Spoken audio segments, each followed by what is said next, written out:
What is going on, guys? Taylor Stuber with LocksDFS.com, bringing you my locks and sleepers for this Monday 9-game NBA slate. Was a great weekend. Has been a great week. 7 straight DraftKings wins. I believe we're 6-3 on FanDuel in the last 9 days. But yeah, man. My favorite plays last night were in the last 2 games, and I wanted Kawhi Leonard. So I kept my utility spots open, my guard spots open, and my forward spots because I wanted to make changes at the end. Because if Kawhi was in, I wanted him. And if he wasn't out, I was going to get an under-owned Kyle Lowry. And despite me having Derrick Rose, we still won both sites.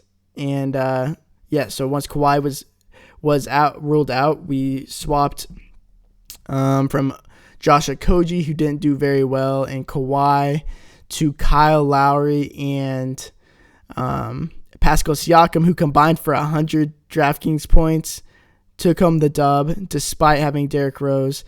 And that's what we do on Locks DFS, provide full lineups, private Slack chat. I let my guys know that, I was probably going to make a change. Made the change, took home 7th straight victory. I was talking to, we have week passes, month passes, season passes. I was just talking to a member who bought a week pass a day from yesterday and won every single night, and he only had $25 in his bankroll and got up all the way to $850 in 1 week. So I'm telling you, it's worth it. But like always, please follow me on Twitter. Always trying to give you guys some good advice. Fire some questions at me. There's me tilting at Derrick Rose being ruled in and then ruled out. But I'm always giving you guys some cool stats, some stuff, some food for thought, answering questions, trying to help you guys win some money. Despite if you're a member or not, I don't care. Just give me a follow, and I'll be sure to help out as many people as I possibly can. But I'm excited to get back into the slate because my Thunder, not just because I'm biased, but have taken a big leap this year in pace, facing another super high-paced team in the New Orleans Pelicans without Elfrid Payton. So the already condensed, concentrated Pelicans team is even more concentrated without Elfrid Payton.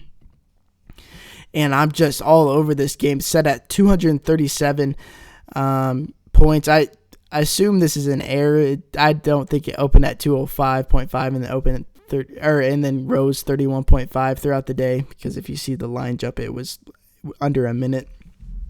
But nonetheless, I wouldn't be surprised if this game rose to 240, and it's one of the higher we've seen this year. Pelicans don't play any defense, and let's go look at the pace, actually.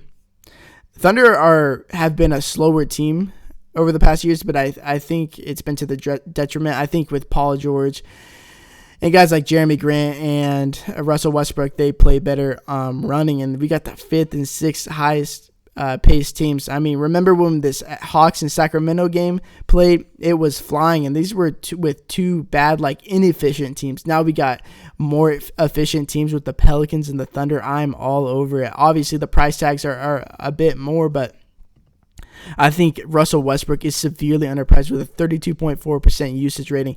Russell Westbrook is the first guy I'm plugging in my lineup. You plug in the best play, and then you work around it.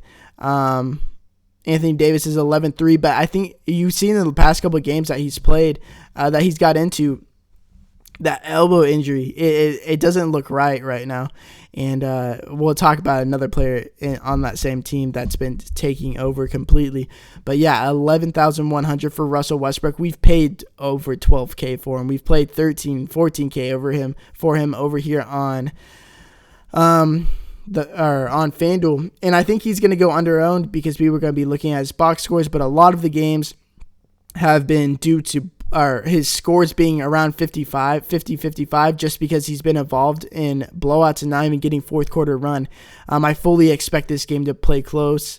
What is the spread? It's from 4.5 to 4 points. So it's supposed to be even. Vegas, the sharps think it's supposed to be even closer.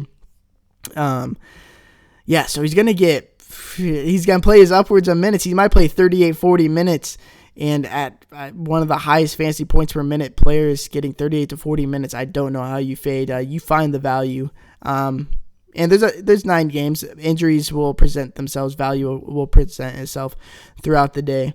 But yeah, I think if we can even get Russell Westbrook a bit under-owned, I bet he's only like 40%. And that means 60% of the field just making a bad decision. A lot to take advantage of. Another player in this game, it's really this game I want to attack. It's Jrue Holiday. We see Elfrid Payton is already ruled out. And with Elfrid Payton ruled out, it is huge. It's massive. I was tweeting about it the other day. The difference between Elfrid Payton being out and Anthony Davis being out for Jrue Holiday's sake is way different. It's way better for Elfrid way better for Jrue Holiday if Elfrid's out rather than Anthony Davis. Anthony Davis in actually helps Jrue Holiday. His assist rate goes up for obvious reasons. But with Elfrid Payton out, his usage goes from 23% to 29%, which is the second highest on the team with Elfrid out, right behind Julius Randle. But Julius Randle plays mostly a bench role. Jrue and Julius don't play that many minutes together. So while he's out there on the court, he has a higher usage rate than Anthony Davis. And you saw last game, like I said, Anthony Davis's elbow injury is kind of bothering him. And Jrue Holiday really took over that game and almost got them and like slowly dug them back into the game against the Spurs, where I suggested him. But they haven't really budged his price, $8.6K, and I think that price is scaring people off, and I'm all over it. This guy should be up here in the mid-9s with this role right now, especially against another high-paced team in the Oklahoma City Thunder, where I expect him to be defended by Russell Westbrook.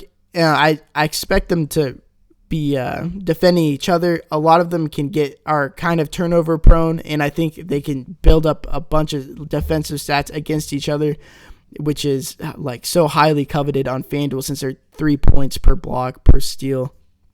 I really like both of them. Over here on DraftKings, where he's point guard, shoot guard, eligible, he is 8.3K. Like I'm going to pay this price, and I'm going to like it. These are probably the 2 most expensive players I'm going to be having on my team, and I'm okay with it. I don't see any way this game busts. I really like this spot. One of the cheaper values I like, and I've been talking about him a lot, and he keeps coming through. He's just super solid value every day, and that is E'Twaun Moore at 4.8K. Same game. With Elfrid Payton now, his usage goes up to 18%, which is pretty high for E'Twaun Moore. But he's kind of one of those guys that shoots threes and gets peripheral stats like rebounding. And with Elfrid Payton now, he gets to handle the ball more, which improves his assists. But being such a high-paced game, like anybody can grab these rebounds. And so E'Twaun Moore, Russell Westbrook, Jrue Holiday, I think get a boost in rebounds. Defensive stats for sure for E'Twaun Moore.